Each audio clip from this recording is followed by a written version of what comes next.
자, 오늘 말씀은 순종의 법과 믿음의 법입니다. 모세는 이스라엘의 중보자가 됐어요. 그래서 모세는 이스라엘에게 율법이라는 것을 받아서 공포를 했죠. 그래서 율법이라는 법 안에서 이스라엘은 하나님을 섬겼고 만났고, 그리고 하나님과 교제를 나누었어요. 이스라엘에게는 율법이라는 이 법이 유일하게 하나님을 만날 수 있는 도구입니다. 그런데 그 율법이 예수 안에서 딱 멈췄거든요. 왜 멈췄다는 얘기는 폐기됐다는 얘기가 아니라 더 완벽하게 완성되었다는 얘기입니다. 그래서 예수님께서 율법을 폐하러 온 것이 아니라 율법을 완성케 하러 왔다 그랬습니다. 율법의 원래 기능은 죄를 깨닫게 하는 법이에요. 그런데 예수님께서 오셔서 죄를 알게 하시고 깨닫게 하시고 구원하셨어요. 그래서 율법이라는 것이 1.1획도 없어지지 않고 다 완성되리라라고 말씀하고 있습니다. 그래서 율법의 핵심은 뭐죠? 자, 율법과 선제의 강령을 뭐라고 그랬어요? 마음을 다하고. 자, 율법이 굉장히 십계명을 중심으로 쫙 그 구체적인 이런 그 실행 지침이 이렇게 쫙 펼쳐졌는데 그게 613가지예요. 자, 그런데 마태복음 22장에 보니까 율법사가 예수님에게 좀 의롭게 보이려고 그 율법사가 찾아왔을 때 예수님께서 율법사의 말, 마음을 다하고 뜻을 다하고 힘을 다하여 하나님을 사랑하고 이웃을 내 몸과 같이 사랑하라, 이것이 율법과 선지자의 강령이다라고 그랬을 때 예수님께서 네 말이 맞다고 했어요. 바로 율법의 핵심은 더 줄이면 사랑이에요. 하나님을 사랑하고 이웃을 사랑하고, 한마디로 사랑이에요. 그런데 이 사랑은, 율법은 사랑이기 때문에 하나님의 사랑이 표현된 거예요. 죄를 깨달아야 고치려고 그러고 죄를 해결하려고 그럴 거 아니에요. 하나님 앞에 나오게 하는 사랑의 법이에요. 무거운 짐 같지만 거기에는 하나님의 사랑이 있다는 말이에요. 그래서 그 고린도전서 13장 13절 말씀에 보면은 율법은 사랑이기 때문에 영원하다 그랬어요. 자, 우리 한번 보실게요. 그런즉 믿음, 소망, 사랑, 이 세 가지는 항상 있을 것인데 그 중에 제일은 뭐예요? 사랑이라. 믿음, 소망은요, 이 땅에 있는 동안에 저 하늘나라를 가서 하늘나라를 바라보면서 달려가는 믿음과 소망이에요. 그런데 그 나라에 들어가면, 이 땅에 있을 때 믿음과 소망은 존재하지만 완성돼서 들어가면요, 뭐만 남아요? 믿음과 소망은 완성되었기 때문에 사랑만 남아요. 하나님을 섬기고 이웃을 섬기고 하나님의 말씀에 사랑을 실천한 것만 상급으로 남는 말이에요. 그래서 그 중에 제일은 뭐다? 사랑이라는 거예요. 그런데 이렇게 사랑의 법이고 영원한 법이지만 율법에는 한계가 있죠. 율법은 지키면 복을 받고 또 잘 되고 육체가 잘 돼요. 그리고 육체의 저주도 물러가요. 그런데 이 율법은 육체의 예법으로서 개혁할 때까지 맡겨둔 것입니다. 예수님 오실 때까지만 이스라엘 백성들을 이끌어왔던 말씀이 율법이요 하나님의 계명입니다. 그런데 그 율법은 한계가 있어요. 죄 문제 해결할 수 없고, 그리고 그 율법 안에서 나온 제사장이 레위인 제사장입니다.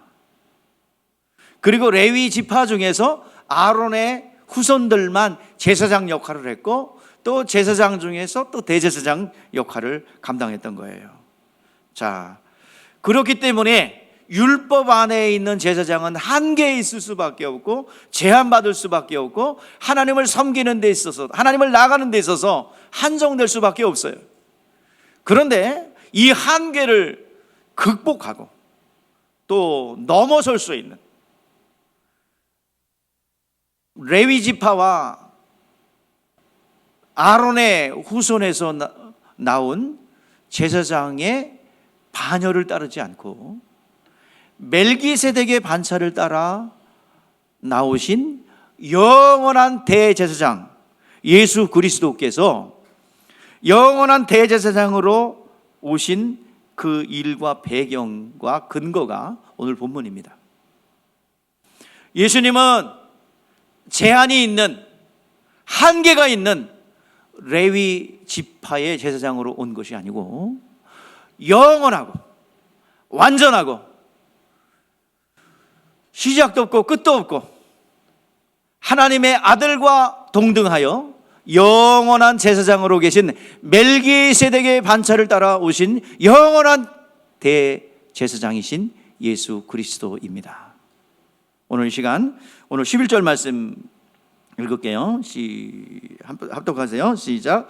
레위 계통의 제사 직분으로 말미암아 온전하게 얻을 수 없으면 백성이 그 아래에서 율법을 받았으니 어찌하여 아론의 반차를 따르지 않고 멜기세덱의 반차를 따르는 다른 한 제사장을 세울 필요가 있느냐. 아멘. 지금까지 제사장과 대제사장은 레위 지파의 아론의 후손들에 의해서 사명을 감당했습니다. 레위 지파에서 제사장은 나와야 된다. 이것은 율법이 정한 거거든요.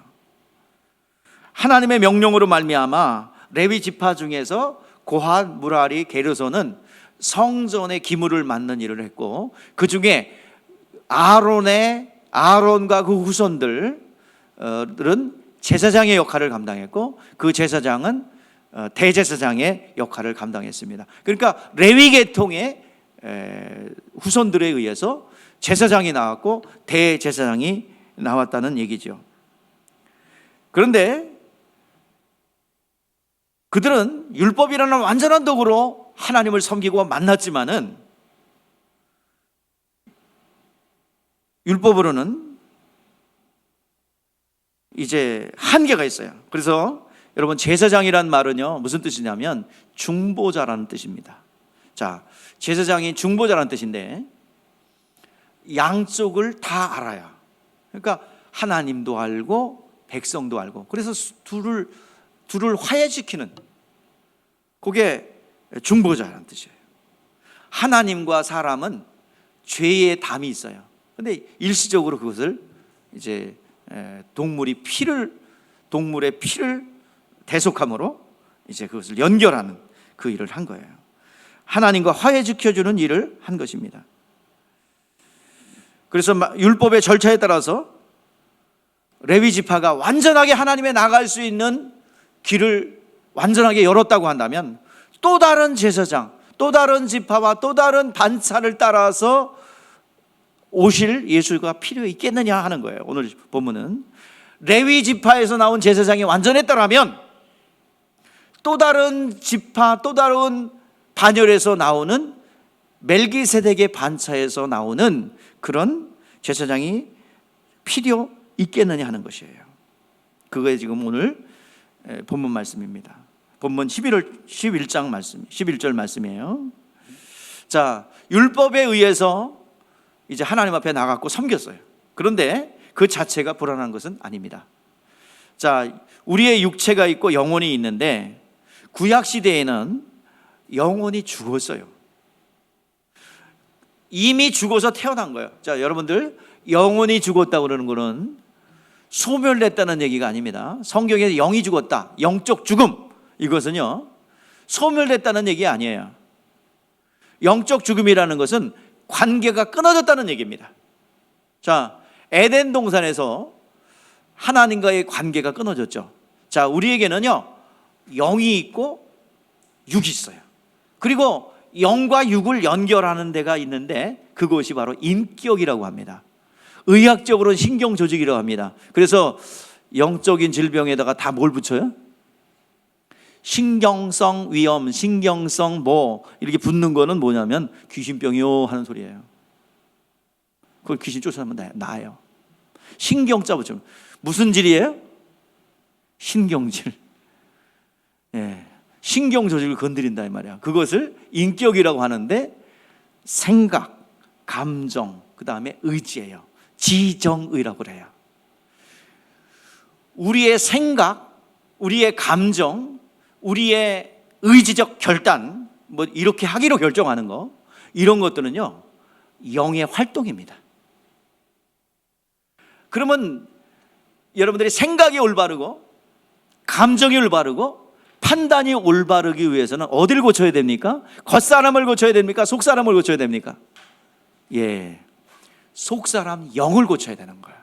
영이 혼에 붙어 있기 때문에 영혼이라고 그러는 거예요. 영혼 육으로 구성되어 있는 거예요. 그래서 여러분 생각이 맨날 삐딱하고 생각이 부정적이고 생각이 늘 안 될 것만 미리 생각해가지고 상상하는 분들, 또한 늘 감정이 깨져가지고 늘 혈기가 나고 과도한 혈기를 막 뿜어내고 또 결정을 못해.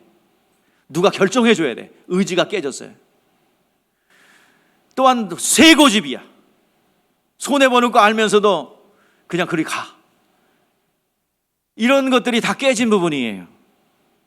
감정이 또 깨지면 어떤지 아세요? 맨날 놀고 먹고 이런 것만 좋아해. 이 의지가, 감정이 깨졌어요. 또 감정이 깨진 사람의 특징이 하나가 이상한 사람 좋아해요. 취향이 좀 이상해. 그런 거 더 이상 얘기하면 안 되고, 그 감정이 깨진 거예요. 옆집 아저씨를 좋아하거든. 아니면 꼭 유부남 유부녀를 좋아하든지 뭐 이런 사람이 있어요. 예? 주변에 있어요. 어느 부분이 고장났을까? 이걸 어떻게 고치겠어요? 영을 고쳐야 됩니다. 영이 죽었어요. 기능을 안 해요. 그래서 영을 살려내야 되겠고, 그 영혼에 하나님의 말씀으로 집어넣으면 생각이 올바라지고 감정이 올바라지고 의지가 올바라지기 때문에 육체의 질병도 떨어져 나갑니다. 감정, 속사람이 깨진 부분이 병으로 나오는 게 육체의 질병이에요. 여러분, 속사람을 이렇게 우리가 고장났다는 것을 좀 1부, 2부에서도 안 한 얘기인데 오늘 여기서는 합니다. 들어야 될 분이 있는 것 같아요. 그래서 에덴 동산에 죽었다는 얘기는 깊이 뿌리를 내려서 하나님 앞에 뿌리를 내려서 거기서 영이 하나님 앞에 딱 붙어 있어야 됩니다. 뿌리를 내린 거예요. 그래가지고 거기서 뭐를 끌어내려야 돼요? 진액. 하나님의 진액이라니까 하나님에서 무슨 엑기스가 있는 게 아니고 하나님의 말씀을 여러분들 끌어내는 거지요. 그게 진액이라고 그래요. 그래야 내 영이 건강해지고, 그 건강해져서 우리의 온몸과 지정이가, 전인격이 건강해져가지고 정말 건강한 사람이 되는 거예요. 어느 부분에 있어서 고장해내면 거기서 고장난 한 부분 때문에 계속 어려워져요. 그래서 영이 죽었기 때문에요, 영의 말씀을 못 들어. 그러니까 구약 때는 육체의 예법밖에. 왜? 영은 죽어서 기능을 안 해. 하나님으로부터 딱 뿌리를 내리고 빨대가 딱 꽂아져 가지고 거기서 계속 마르지 않는 생물이 내 안에 올라와야 여러분 세상을 이길 수 있고 유혹을 이길 수가 있어요. 그런데 이게 끊어졌다는 것을 뭐라고 그래요? 영의 기능이 정지된 것을 뭐라고 그래요? 영적 죽음이라고 합니다. 그래서 모든 사람들이 영적으로 죽어서 태어나 호흡하고 있고 생각하고 움직이고 돌아다니지만은 그 사람은 산 것 같지만 죽은 자예요. 그래서 영적으로 보면은 해골바가지가 돌아다니는 거예요. 예수 믿기 전의 삶은 여러분 해골이 돌아다니는 거예요. 에스겔 골짜기에서 하나님 물어요. 이 뼈가 능히 있어. 뼈가 가득한 골짜기에 이 뼈 저 뼈 막 바싹 마른 뼈가 있어요. 이 뼈가 능히 살겠느냐? 하나님께서 아십니다. 말씀을 대언하라. 뼈가 붙도록 대언하라. 뼈가 붙어라. 또 이 모든 그 살이 붙고 또 근육이 붙고 다 붙어요.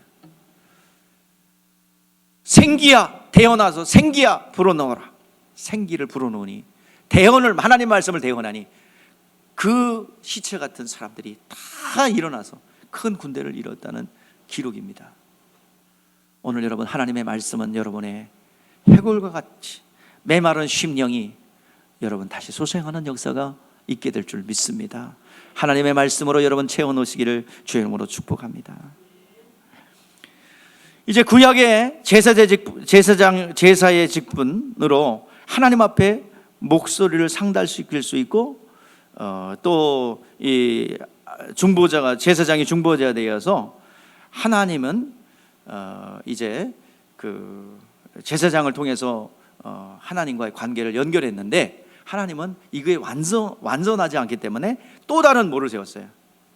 완전하고 영원한 대제사장 멜기세덱의 반차를 따라오신 예수를 영원한 대제사장으로 삼았다 이 말입니다. 여러분 제사라는 말이 무슨 뜻이에요? 제사라는 말은요 우리나라 어떤 그 제사드리고 뭐 정성을 드리는 그게 제사가 아니에요. 번역이 제사지 진정한 의미는 희생이라는 뜻이고요. 그리고 화해라는 뜻이에요. 성경에 나오는 제사는 화해 희생이에요. 동물이 희생함으로 하나님과 화해를 이룬다. 이것이 제사입니다. 우리가 전통적으로 드리는 그 제사가 아니에요. 번역이 제사지 진정한 의미는 희생, 그 다음에 화해. 누구와 화해일까요? 자, 하나님을 떠났기 때문에, 영이 죽었기 때문에 하나님과 원수, 즉 우리는 마귀에 속해버렸어요. 마귀 말을 듣고 선악과를 먹었기 때문에 그에게 속한 자가 되었어요. 그렇기 때문에 하나님과는 무슨 관계예요? 원수 관계예요. 이제 그 원수 관계인 것을 화목해야 됩니다. 화해를 해야 됩니다. 그래서 화해를 맡는 중보 역할을 구약의 제사장들이 한 거예요. 제사장들이 완벽한 화해가 이루어진 것이 아니라 화해에 대한 비유와 상징이에요. 그러니까 완벽한 화해는 누구를 통해서 이루어져요? 또 다른 반차로 오신 레위인과 아론의 반차가 아닌 누구? 멜기세덱의 반차, 유다 지파를 따라오신 예수 그리스도를 통해서 이루어진 거예요. 이제 대제사장은 제사장 가운데 세웠는데, 자 이제 그러면 구약에 이제 제사장들이 무엇을 했는지, 어떤 화해를 했는지 우리가 좀 먼저 살펴보도록 하겠습니다. 자, 하나님과 이스라엘과의 관계는 무슨 관계였어요? 원수 관계가 되어버렸죠. 그래서 하나님께서는 다시 화해의 길을 열기 위해서 이스라엘을 택했습니다. 그리고 먼저 하나님과의 관계가 형성되어야 됩니다. 그래서 하나님과의 관계의 보편적 관계는 창조주 하나님을 기억하라. 여러분, 창조주 하나님을 기억하는 날이 무슨 날입니까? 안식일이죠. 일주일의 안식일 날은 창조주 하나님을 기억하라 라고 말씀하고 있습니다. 그것이 기초가 되어서 이제 관계가 계속 보편적 관계가 안식일을 기억하는 것으로 비롯됩니다. 자, 그것을 합판으로 이제 절기가 되는데 이 절기의 시작은 유월절이죠. 자, 유월절은 어떤 날입니까? 자, 이스라엘 백성들이 애굽의 포로로 잡혀갔을 때 하나님께서 이스라엘 백성을 끌어내리는데 바로가 말을 안 들어요. 이 10가지 재앙을 막 부어주는 거예요. 10가지 재앙이 내려져요. 자, 그런데 10번째 재앙이 뭐예요? 장자의 초태생의 죽음이에요. 장자의 죽음이에요. 이것은 모든 애굽의 초태생 장자는 기력의 시작으로서 다음 세대로 이어가는 모든 것의 연결 통로입니다. 재산과 그리고 모든 그 사회의 인프라들이 이렇게 연결되는 것이 장자의 역할이에요. 그런데 장자의 죽음은 인프라의 단절입니다.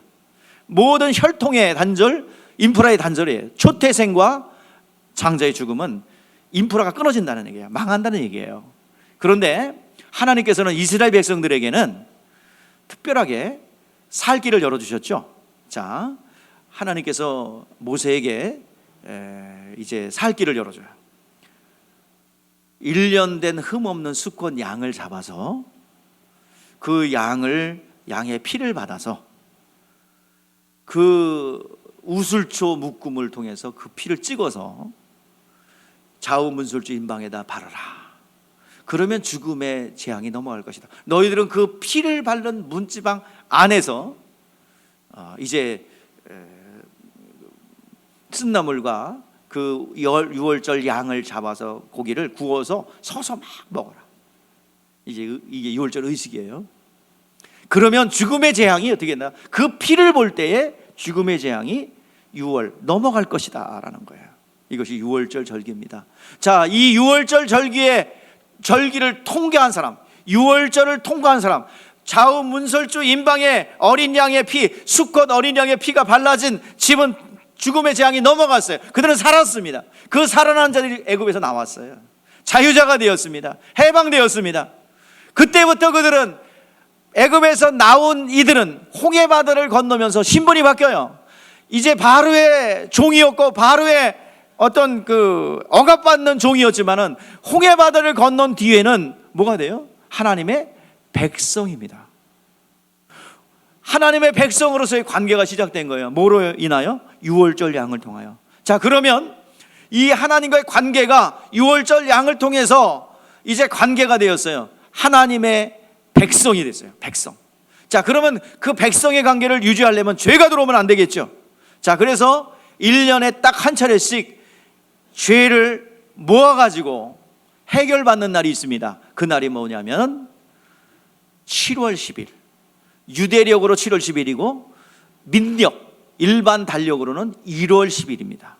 그날 대제사장이 이스라엘 백성들의 모든 죄를 가지고 이제 지성소로 들어가는데 1년 동안에, 자, 1년 동안에 안식일이 52번이 있겠죠. 53번. 52주. 그러니까 쉬운 2번 있었고 매일매일 범죄할 때마다 비둘기를 목을 따서 속죄의 제사를 드렸어요. 자, 그 드렸다는 사실을 누가 증거해요? 누가 증거해? 자, 그걸 집행한 사람이 누구예요? 제사장이죠. 아론의 후손들 제사장, 그 레위인들이죠. 제사장들이죠. 일반 제사장들. 자, 일반 제사장들이 그게 증인이에요. 자, 이 사람은 언제 어느 때 속죄받은 사람입니다. 이 사람은 언제 안식일날 어린 양으로 속죄받은 사람입니다. 그래서 안식일마다 매일마다 상번제로 그리고 이제 제사를 드림으로써 속죄를 받아요. 이 사실을 제사장이 준 거예요. 그러면 1년에 딱 한 차례 대속죄일 날 대제사장 중에 뽑힌 대제사장이 그 죄를 가지고 하나님 앞에 들어가요. 용서받기 위하여, 속죄받기 위하여. 그러면 1년에 딱 한 차례만 열려요. 자, 1년에 한 차례 열린다는 것은 영원한 세계의 단이례적인 사건을 상징하고 비유하고 있습니다. 자, 그래서 이 피를 가지고 대제사장이 이스라엘의 모든 죄를 가지고 이제 하나님이 임재해 계신 지성소에 들어갑니다. 지성소에 딱 들어가면 뭐가 있냐면 하나님의 말씀을 담아놓은 법궤가 있어요. 법궤. 하나님의 말씀의 그 돌판을 담아놓고 그리고 아론의 쌍난 지팡이와 만나 항아리를 넣어놓는 궤짝이 하나 있어요. 그것을 뭐라 그러냐면 법궤예요. 법을 담은 궤라 해서 법궤라고 합니다. 자, 그것을 덮는 뚜껑이 있는데 그 법궤를 덮는 뚜껑을 뭐라고 그러냐면 좀 어려운 말을 썼어요. 그냥 법궤 뚜껑 그러면 얼마나 편해. 나중에 하나님한테 가서 따지세요. 자, 그것을 뭐라 그러냐면 속죄소, 화목, 신약 성경에는 화목제라고 나와요. 로마서 3장에는. 자, 속죄소 또는 은혜가 시작되었다 해서 시은소합니다. 그 앞에 대제사장이 피를 갖고 들어가는데 이제 양 2마리를 딱 컨택을 하거든요. 속죄일 4일 전에 양 2마리를 딱 그 구별해 놔요. 그래가지고 양 2마리 중에서 제비를 뽑아요. 그래서 한 마리 딱 뽑힌 양이 속죄 양이 되는 거예요. 그 양을 잡아가지고 피를 받아갖고 대제사장이 속죄소 지성소 들어갑니다. 자, 그래서 이 피를 갖다가 속죄소 위에다 7번 뿌리고 동편에다 7번 촉촉촉 뿌려요. 그러면 하나님께서 죄인들을 바라보시는 내적 반응이 진노거다. 죄인이야, 넌 지옥 가야 돼. 하나님의 반응이 진노예요. 그것이 밖으로 표출된 것이 형벌이고요. 죄인을 바라보시는 하나님의 내적 표현이 진노요, 밖으로 표출된 것이 형벌, 징계입니다. 자, 그런데 그 피를 보고, 생명을 보고, 피에는 생명이 있기 때문에 생명을 보고 하나님께서 그 진노를 거두세요. 그리고 너희들의 죄가 사함받았다는 것이에요. 거기서 끝나면 안 돼요. 백성들에게 공포를 해야 됩니다. 이제 제사장이 그 속죄소 위에다가 7번 뿌리고 속죄소의 동쪽에 7번 뿌린 다음에, 그리고 용서함을 받았다는 확신을 가지고 밖으로 나가요. 백성들이 밖에서 기다리고 있어요. 내 죄가 어떻게 됐지? 딸랑딸랑 움직이네. 내 죄가 용서받았나? 가슴 졸이고 기다리고 있는데 이제 공포합니다. 대제사장이 우리의 죄가 용서받았어. 그러면 백성들이 안심을 해요. 내 죄가 용서받았구나. 이제는 지옥 형벌 안 받아도 되는구나. 와, 기뻐하다. 그러면서 눈이 보이는 앞에서 공포를 하고, 한 마리 양 남아 있잖아요. 그것을 아사셀의 염소라고 합니다. 그 양에게 안수를 해요. 그러면 안수라는 의미는 전가와 동일시예요. 전가라는 것은 이쪽으로 옮겨가는 것이고, 동일시는 내가 죽는 것이 얘가 죽은 것이 내가 죽은 것과 같은 거예요. 동일시와 안수, 동일시와 이제 전가야. 그래서 보는 앞에서 내 죄가, 제사장이 안수할 때, 대제사장이 중보자가 안수할 때 백성들이 그때 와글와글 죄를 고백합니다. 하나님, 내가 이런 죄를 지었고 이런 죄를 지었고 내가 용서받았지만 제사장이 증인입니다. 와, 고백하니까 이 내 있던 죄가 어디로 다 옮겨가요? 이 양에게 옮겨가요. 아사셀의 염소에게 옮겨가요. 그래서 보는 앞에서 3일간지 가서 버립니다. 그래서 눈에 보이는 앞에서 죄가 사라지는 것을 보고 내 죄가 이제는 다 고침받았구나, 용서받았구나. 여기서 안도의 한숨을 내쉬고 자유함을 얻습니다. 언제까지? 그날만. 그리고 다음 날부터 또다시 1년의 속죄를 준비해야 됩니다. 자, 이 시간, 이것이 대제사장이 1년에 한 차례 이스라엘 백성들을 위해서 중보하는 것이에요. 자, 그런데 하나님께서 이거 갖고 안 된다 이 말이야. 이것은 비유와 상징일 뿐이에요. 그래서 하나님께서는 누구를 보내셨어요? 자, 누구를 보내셨어요? 예수 그리스도.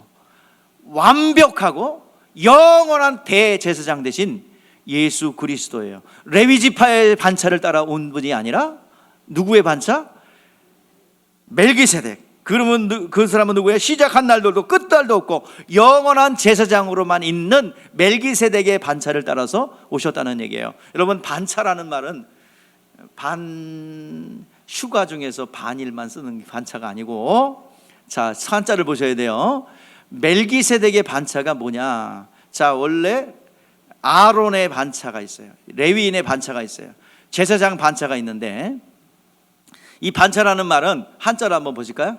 자, 반차라는 말 보세요. 자, 나눌 반차, 다음 차자, 버금차, 반차. 그래서 순서대로 반을 정해서 순서대로 간다는 얘기예요. 그래서 하나님께서는요, 제사장 역할을 감당하는 데서 용무가 많아지고 일이 많아지니까 다윗 때 이것을 나눠요. 몇 개로 나누냐면 24개로 나눠요. 이게 이제 24반철이에요. 반차예요. 반차, 반열, 1반열, 2반열, 24반열로 나눠서 순서대로 제사장의 직임을 감당하고 임무가 끝나면 빠지고 또 들어가고 이제 반열대로 하는 거예요. 자, 여기서 익숙한 사람이 하나 보이죠? 자, 8반열에 누구야? 아비야가 누구 반열이에요? 자, 요한의 아버지인 누구예요? 사가랴. 사가랴가 바로 아비야 반열에 있는 사가랴라고 나와요. 누가복음에. 그러니까 제사장은 거기서 어느 반차에 속해서 예수님이 오셨느냐가 아니죠. 이건 레위인 반차예요. 그런데 예수님은 이런 거와 상관없는 유다 지파이며, 레위인이 아니라 유다 지파이며, 무슨 반차?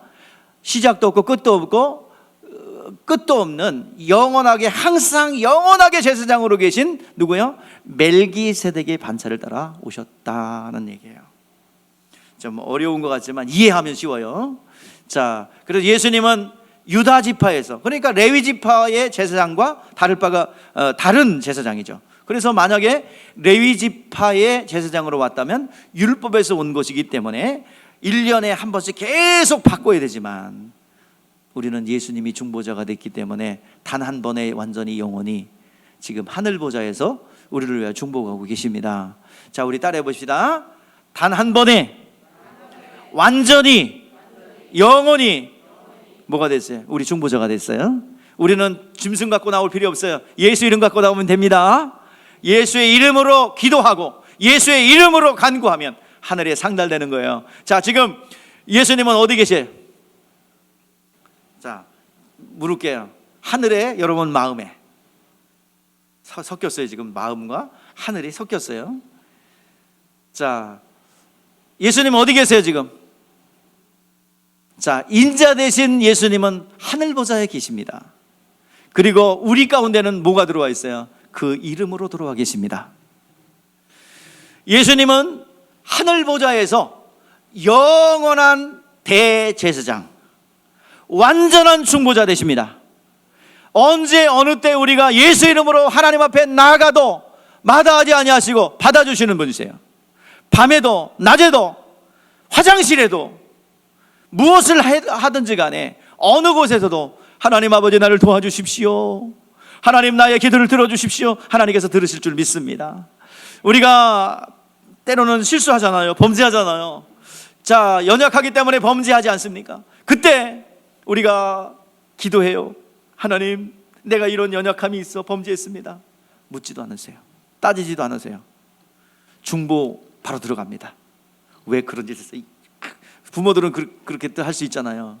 그런데 우리 주님은 묻지도 않고 따지지도 않고, 내가 저를 위해서 채찍에 맞았나이다, 내가 저를 위해서 십자가에 죽었나이다. 원수 마귀는 율법을 가지고 정죄합니다. 저 사람 지옥 가야 됩니다. 아닙니다.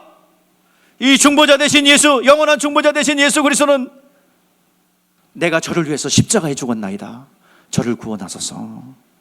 어떤 범죄에 있든지 간에 내가 저를 위해서 채찍에 맞았나이다, 내가 저를 위해서 죽었나이다, 내가 저를 위해서 가난케 되었나이다, 저는 저 사람은 가난하게 살기에 합당한 자요 라고 참소한다면 아닙니다. 나는 저를 위해서 가난케 되었나이다, 저를 부욕케 하소서. 이것을 여러분들 구체적으로 보려면 모세가 여러분 이스라엘 백성들을 중보하는 모습 보면 돼요. 아주 진짜 이스라엘 백성은 어때요? 내가 봐도 좀 아니야. 우리도 그 상황 되면 마찬가지겠지만 내가 봐도 아니야. 아니, 이적을 본 지 3일 됐어. 무릎다고 모세 죽이려고 그래.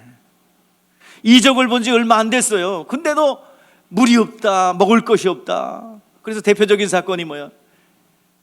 십계명을 받아갖고 내려오기 전에 우상을 만들어 섬겨. 1계명, 2계명을 어겨요. 공포되기도 전에. 그래서 모세가 깨트려 버리죠. 이게 이제 시내산에서 우상 금송아지 사건이에요. 또 하나님께서 분명히 가나안 땅을 주겠다고 약속했어요. 근데 정탐하고 와라 그랬더니 아이고 우리는 못 들어가요, 우리는 메뚜기 같아요. 가데스 바네아 사건, 믿음이 없는 이 사건, 이것을 여러분들 보면서 그때마다 하나님께서 진멸하고 다른 방법으로 하나님의 일들을 진행하려고 할 때 모세가 중보자 되어서 주님 용서해 주십시오. 이게 바로 예수님의 모습입니다. 끊임없이 여러분들 우리가 아직 죄인되어 있을 때에 우리가 하나님을 모른다고 부인하고 하나님을 저주한다 할 때도 주님은 여러분들을 위해서 죽어주셨고 여전히 중보자 되셨습니다. 조금만 기다려보시죠. 내 끝낼까? 저 생명 끊어버릴까? 아닙니다. 주여 좀 기다리세요. 지금 이때를 기억하면서 계속 전도자를 보내서 이 자리를 초대한 것을 보면서 좀 기다려주세요. 내 불구덩이에다 집어넣을까? 내가 이 다 잘라서 다 태워버릴까? 아닙니다. 좀 기다려주시죠. 몇 년만 기다리시죠. 전도자를 보내고 중보하십니다. 그래서 여러분 오늘 이 자리에 오신 것을 보면서 여러분들이 죄악 가운데 있을 때에도 여전히 주님을 위하여 우리를 위하여 중보하셨고 여러분들 기억하셨습니다. 누군가 기도했기 때문에 여러분들을 위하여 오늘 이 자리로 기억하신 줄 믿습니다. 그 기도 한 마디를 들으시고 그 기도를 하나님께서 응답될 때까지 기다려주세요. 기도가 있습니다. 누군가 여러분들 오늘 이 자리에 오기까지 그냥 우연히 온 것 같지요? 그냥 여러분들 내가 그냥 발걸음을 인도한 것 같고 내가 똑똑해서 내가 올바른 선택을 해서 온 것 같지만 누군가 여러분들을 위해서 기도했고 하나님께서 주님께서 중보하셨다는 얘기예요. 내가 저를 위해서 채찍에 맞았나이다, 내가 저를 위해서 죽었나이다, 내가 저를 위해서 가난케 되었나이다. 오늘 이 시간 주님 여러분들 너무 없다고 기죽지 마요. 우리 주님께서 우리의 기도를 들으시고 내가 저를 위해서 가난케 되었습니다. 저를 부욕케 하여 주시옵소서. 그날이 옵니다. 기다리시고 인내하시고 기죽지 말고, 하나님이 우리 아버지가 되시는데 뭐가 걱정이에요? 아멘. 별로 마음에 안 와닿나 봐. 빨리 끝내야 되나 봐. 오늘 이 시간 부욕케 하시는 하나님, 만물의 주인 되신 하나님이 우리를 부욕케 하기 위해서 가난케 되셨다는 사실을 아시고 너무 기죽지 말아요. 하나님이 우리 아버지예요. 만왕의 왕 되신 그분이 우리의 아버지 되십니다. 아버지 것이 내 것이고 내 것이 내 것이 할아버지 것이고, 그렇죠? 예? 저는 부자입니다. 통장에 잔고 얼마 있을래나? 몰라. 하여튼 100만 원 안 넘어. 내 통장에 안 넘어요. 없어요, 항상. 근데 차를 보니까 G 못 타고 다니잖아요. 어디 가면 나 그거 갚은 줄 알아. 대우가 달라. 사장님, 그 친구들 옛날에 산타페 타고 다닐 때는. 근데 난 부자예요. 왜? 뭐가 많아서 부자가 아니라 구하면 하나님이 주시기 때문에 부자예요. 괜히 지질이 궁상으로 떨지 말고 여유 있게 사십시오. 많이 가지고 있어서 부자가 아니라 쓸 수 있는 자유자가 진정한 부자예요. 주인 따로 있다니까, 쓰는 사람. 여러분들, 그 아버지가 부자이기 때문에 저는 마음이 부자예요. 생각이 부유해. 자유로워. 쓰는데. 할렐루야. 네, 여러분들 그렇게 되시기를 바랍니다. 율법으로 말미암아, 그리스도로 말미암아 우리는 화해한 자예요. 자, 12절 말씀 보세요. 자, 12절 시작. 껴순적 율법도 반드시 바꾸어지리라. 아멘. 자, 제사의 직분이 바뀌었는데 율법도 바뀌어야 돼요. 율법이 뭐로 바뀌었냐면은 율법이 복음으로 바뀐 거예요. 그 얘기예요. 율법이 말씀, 똑같은 하나님의 말씀인데 율법은 육체의 예법이지만 영혼을 움직일 수 있는 말씀이 복음이래요. 복음에서 나온 제사장이 영원한 대제사장이신 예수 그리스도고, 우리 모두가 만인이 제사장이 됐어요. 자, 그래서 우리의 율법과 그리고 이제 순종의 법과 믿음의 법이라는 제목으로 오늘 말씀을 나누는데, 자, 율법과 복음을 지금 얘기하는 거예요. 자, 율법을 뭐라 그러면, 자, 율법과 복음인데, 자, 어떻게 우리가 이해해야 되냐면, 자, 우리가 한번 보세요. 갈라디아서 3장 24절 25절 우리 같이 읽어요. 시작. 이같이 율법이 우리를 그리스도께로 인도하는 초동교사가 되어 우리로 하여금 믿음으로 말미암아 의롭다 함을 얻게 하려 함이라. 믿음이 온 후로는 우리가 초동교사 아래에 있지 아니하여도다. 자, 이제 율법 아래서는 옛날 성경은 몽학선생이라고 하는데, 몽학선생 초동교사는요, 유대인들이 어렸을 때는 누가 교사가 되냐면 엄마가 교사가 됩니다. 그래서 엄마가 어릴 때부터 율법으로 아이를 가르쳐요. 그러면 자, 어린애를 가르칠 때는 어떻게 해야 돼요? 채찍과 당근. 채찍과 당근은 이제 채찍과 사탕.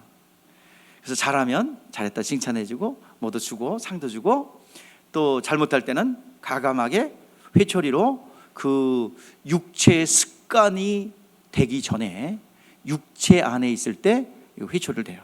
그래서 이스라엘 백성들은 엄마가 아이가 태어나면 할례를 행합니다. 그러면서 할례를 행한다는 얘기는 8일 만에 할례를 행할 때 나는 이 아이를 율법으로 훈육하겠습니다라는 고백이고, 실질적으로 어릴 때부터 쉐마라는 단어를 씁니다. 그리고 꿀을 발라요. 쉐마라. 그리고 먹어라 그러면은, 이제 그때 갓난아기 때는 구강기거든. 가장 힘이 센 때가 언제? 입에 힘이 셀 때가 구강기예요. 그때 먹으면 바로 뒤로 나오잖아요. 이게 구강기거든요. 그래서 모든 것을 아이들은 어디로 가요? 입으로 가요. 그래서 아이들이 젖받는 힘이 굉장히 크거든요. 세거든요. 그 구강기예요. 그래서 젖을 막 먹어요. 그때 이 모든 감각은 혀에 있어요. 그때 쉐마, 들으라, 하나님 말씀을 들으라라는 단어에다가 씁니다. 그러면 어릴 때부터 말씀으로 훈육하고 양육하여, 그래서 유대인들이 세계 최고가 되는 거예요. 하나님의 말씀으로 훈련하기 때문에, 어릴 적부터, 갓난아기 때부터. 그런데 이제 어린아이 어머니가 골방에서 데리고 아이를 가르쳐요. 그러면 아이가 장성한 자가 되었을 때 훌륭한 행동을 하게 됩니다. 가정교육이 잘 돼 있어요. 기본이 갖춰져 있어요. 저도 이렇게 사람들을 보면서 기본이 돼 있는 사람도 있고 기본이 안 돼 있는 사람이 있습니다. 딱 생활습관에서 나와요. 됐는지 안 됐는지. 딱 기본 생활. 저도 자녀들에게 기본 것을 지키게 하려고 굉장히 무던히 노력합니다. 그리고 그게 안 지켜지는 것 같으면 과감하게 제재를 가하죠. 지금도 가르칩니다. 어떻게 해야 되는지. 이제 어릴 때 교훈이 되어 밖에 나가면 이제 그런 것들이 엄한 교육에 효과가 나타나게 되죠. 부모는 자녀를 엄격하게 율법으로 양육합니다. 자, 이건 어릴 때 엄하게 하는 거예요. 그런데 어느 날 아이가 성장을 하면 어떻게 돼요? 엄격하게 규제하지 않아도, 또 엄격하게 그렇게 하지 않아도 뭐가 돼요? 스스로 알아서는 자유자가 됩니다. 저는 우리 아이들한테 10의 2조 하도록 해요. 10의 1은 하나님 거, 또 10의 1은 부모님 거. 그래가지고 뭐 얼마나 되겠어요 지금 애들이. 그러나 훈련을 시키는 거예요.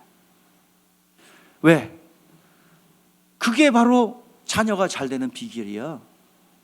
성경이 약속했잖아요. 네 부모를 공경하라. 약속 있는 첫 계명이 땅에서 잘 되고 장수하리라. 요거는 하나님이 주신 계명이야.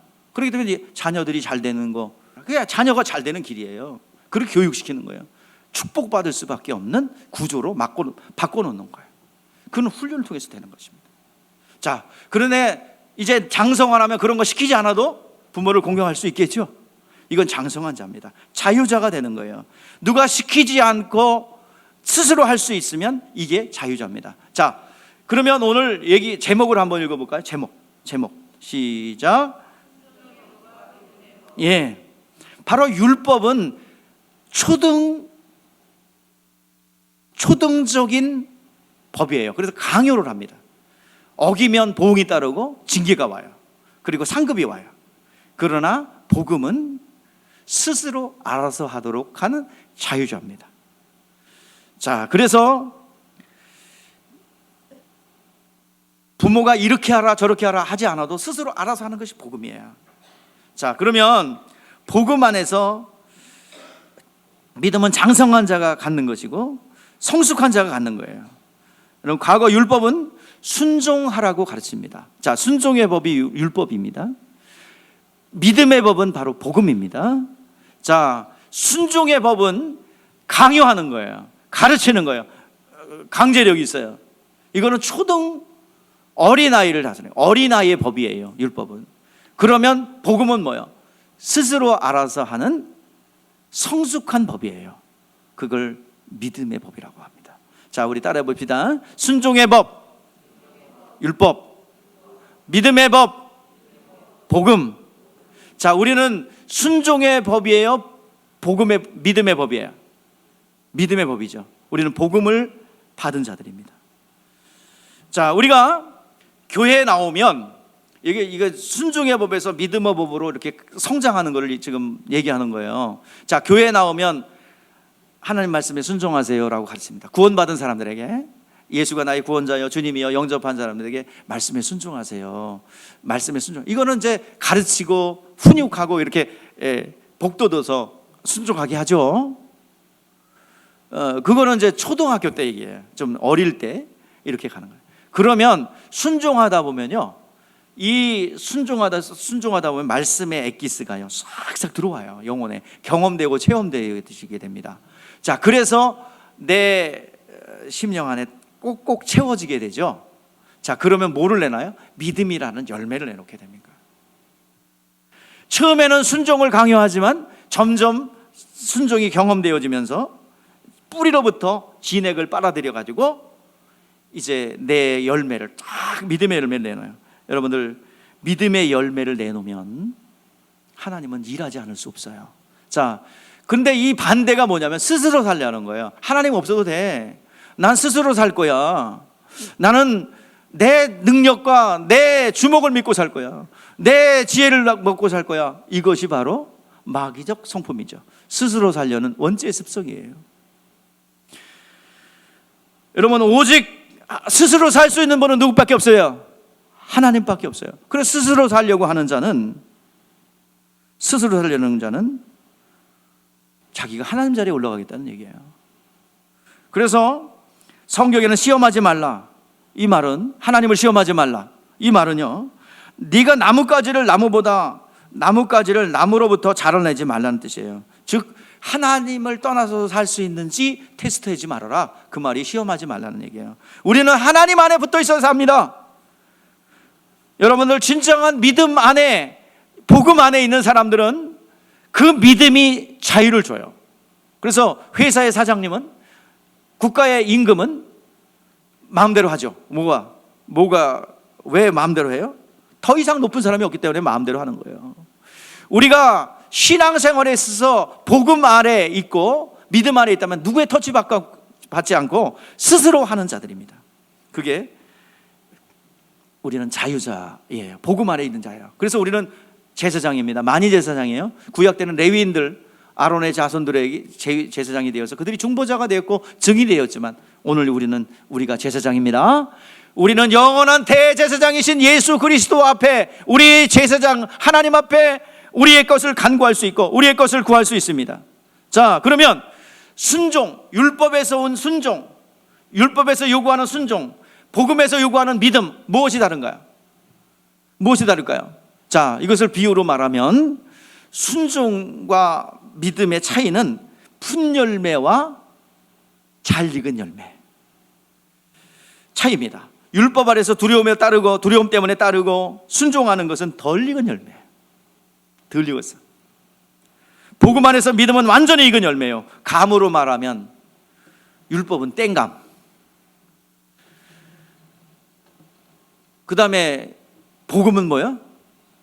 홍시, 연시, 잘 익어서 말랑말랑 톡 터지고 쭉 그냥 달콤한, 땡감 먹으면 아무리 맛있어 보여도 돼요. 뜰버서 잘 씻겨지지도 않아. 이 율법은 땡감, 복음은 뭐야? 연시, 완전히 익은 거, 이렇게 비유할 수 있고요. 또 율법과 복음, 순종과 믿음은, 율법에서 온 순종과 복음에서 온 이제 믿음은 호두로 말하면 껍질과 알맹이. 껍질을 빠고 들어가면 뭐가 나와요? 알맹이가 나오죠. 자, 이제 껍질이 처음에 형성이 됐다가 나무 뿌리에서 진액을 쫙 계속 빨아들이죠. 그러면 진액을 빨아들이면 껍질이 점점 채워지잖아요. 그러면 한여름의 무더위와 그다음에 폭풍 비바람과 그리고 저 밀려드는 태양볕에 그 모든 것을 견디며 진액을 빨아들여서 열매 안에다 차곡차곡 쌓아놓으면 나중에 가을이 되면 어떻게 해요? 튼실한 열매가 되죠. 그러나 껍질이 없으면 열매는 없어요. 껍질은 열매를 보호합니다. 열매의 액을 보호합니다. 그래서 튼실하게 열매를 맺도록 하는 거예요. 그래서 율법의 순종이 여러분들 계속되면 이것이 믿음으로 가는 거예요. 순종해서 믿음으로 가기를 바랍니다. 여러분들, 율법은 순종이고 복음은 믿음인데, 이 용어는 같이 혼돈해서 사용해도 상관이 없어요. 틀렸다 맞았다 구별하자면 그렇다 이 말이에요. 여러분, 계속해서 강요를 통해서든지 처음에 이렇게 지도를 통해서 순종을 계속 하게 하잖아요. 초창기 때, 그래서 초신앙 때. 자, 율법에서 순종, 이걸 계속 반복하다 보면 말씀이 경험되고 체험되고, 이제 그것을 내가 진에게 열매가 쌓여집니다. 자, 그래서 로마서 1장 17절 말씀에 보면은, 자, 복음에는 하나님의 의가 나타나서 믿음에 이르게 하나니 기록된 바 오직 의인은 믿음으로 말미암아 살리라. 믿음으로 믿음에 이르게 한다. 앞에 믿음은 순종으로 믿음에 이르게 하나니, 믿음으로 믿음에, 이거 단어는 상관없어요, 바꿔서도. 그러나 구별하지니까 순종과 믿음으로 구별한 거예요. 강요한다, 좀 이렇게 외압적인 일을 강조할 때 순종이라는 단어를 쓴 겁니다. 그래서 순종이 믿음으로 성장하는데, 순종하다 보면 여러분들 한계가 오고 기도하게 되고 이것을 뚫어야 되고 극복해야 되고, 그러면서 하나님을 체험하게 됩니다. 그러면서 뭐가 성장해요? 믿음은 들음에서 나며 들음은 그리스도의 말씀으로 말미암느니라. 경험된 말씀은 믿음의 성장으로 이어지게 되는 거예요. 여러분, 억지로라도 순종하려고 하시고 하나님의 말씀에 뜻대로 살려고 하십시오. 그러면 하나님께서 도와주실 줄 믿습니다. 우리는 순종하는 자가 되어서 믿음의 진보를 이루어야 합니다. 하나님이 원하는 믿음만 내놓는다면 여러분, 세상 것을 다 얻을 수 있어요. 믿음이 없는 것입니다. 자원이 없는 게 아니에요. 하나님은 다 하나님을 위해서 주셨어요. 우리의 믿음을 통하여 얻어내길 바랍니다. 그래서 성령이 교사되어서 우리를 순종하는 것을 하나하나 경험하게 될 때 우리의 믿음의 진보가 있게 될 줄 믿습니다. 여러분, 저와 여러분들은 믿음을 가진 자입니다. 그것을 다른 말로 하면 순종한다는 것입니다. 그래서 여러분들, 우리가 순종함으로 하나님의 것으로 살아야 돼요. 자, 회개한다는 말은 뭐예요? 윤리 도덕적인 것을 반성하는 게 아니에요. 여러분들, 회개라는 말은 돌이킨다는 뜻으로서, 원어는 돌이킨다는 말이에요. 이쪽으로 가던 길을 이쪽으로 돌이킨다는 얘기예요. 그러면 우리에게는 끊임없이 예수를 믿어 신앙생활하는 우리들에게 도전이 오는 것은 뭐예요? 스스로 해라. 스스로 하라. 네가 스스로 해. 에덴 동산에서 너 하나님 돼서 스스로 살아. 이것을 외치고 있는 거예요. 계속 유혹을 하죠. 그런데 성경에서 계속 가르쳐 주는 게 뭐예요? 사람이 떡으로만 사는 존재가 아니라 하나님의 입에서 말씀으로 사는 영적 존재인 것을 가르쳐 주고 있는 것입니다. 오늘 여러분들, 회개하라, 그런 말은 무슨 소리예요? 하나님을 의지하지 않고 스스로 하려는 거, 내 멋대로 살아가려는, 내 자유로 살아가는 것으로부터 돌이켜라, 하나님을 의지하라 하는 것입니다. 세례는 무엇입니까? 결단이에요. 나는 이제부터 내 뜻대로, 내 의지대로, 내 힘으로, 내 방식대로 살았던 것을 내가 죽이고 옛사람을 장사 지내고 이제는 하나님의 뜻대로 의지하며 살겠습니다. 하나님의 진액을 받아들이며 살겠습니다 라는 고백입니다. 하나님만이 스스로 살 수 있는 분이에요. 스스로 살겠다는 것, 하나님 되겠다는 것은 사단입니다. 그에게는 뭐만 임할 뿐이에요. 스스로 살겠다는 자, 지극히 높은 자와 비교, 내가 지극히 높은 자에 올라, 지극히 높은 곳에 올라 지극히 높은 자와 비기리라. 이게 뭐예요? 네 가지 아이웰이잖아요. 내가 하리라. 내가 스스로 살려는 거예요. For I will이에요. 오늘 이 시간 이사야서 14장 말씀에 12절에서 15절 말씀에 For I will이 나와요. 네 가지 I will. 내가 뭐뭐하리라. 영어로 I will. 내가 뭐뭐하리라. 의지, 자기 의지야. 내가 지극히 높은 자와 지극히 높은 북극성에 올라 그 높은 자와 비기리라. 하나님과 동등해지리라. 오늘도 그 습성이 우리 가운데 있더라 이 말이에요. 스스로 살려는 거 여러분 돌이키시기 바랍니다. 여러분, 그들의 궁극은 뭐야? 지옥 형벌이죠. 스스로 살려는 자들의. 그러면 스스로 살려는 자들의 지옥 형벌에 처해 있는 자들이 증상이 뭐예요? 가난과 질병. 여러분들, 가난과 질병이 세대를 통하여 반복되고 있다면 여러분, 지옥의 증상들을 도말하시기를 주의 이름으로 축복합니다. 하나님 자리에 들어오세요. 신앙생활을 하십시오. 종교생활하지 마시고. 신앙생활이라는 것은 여러분 뭡니까? 나는 당신을 위해서 살. 따라해보세요. 신앙생활, 종교생활과 구별하자고요. 신앙생활, 여러분 신앙생활하면 부욕해 되고요, 건강해 되고요, 하나님의 축복을 누릴 수 있어요. 그런데 종교생활을 하기 때문에, 우상을 숭배하기 때문에 그 혜택을 못 보는 거예요. 다시 한번 신앙생활은 무엇인지 복창해 봅시다. 나는 하나님 당신을 위해서 살겠습니다. 하나님 당신 없이는 나는 살 수 없습니다. 아멘. 그래서 그분이 살려줘야 사는 것이고 그분이 축복해야 축복을 받는 거예요. 그래서 그 엑기스를, 그분이 일하는 길은 뭐야? 믿음이에요. 믿음.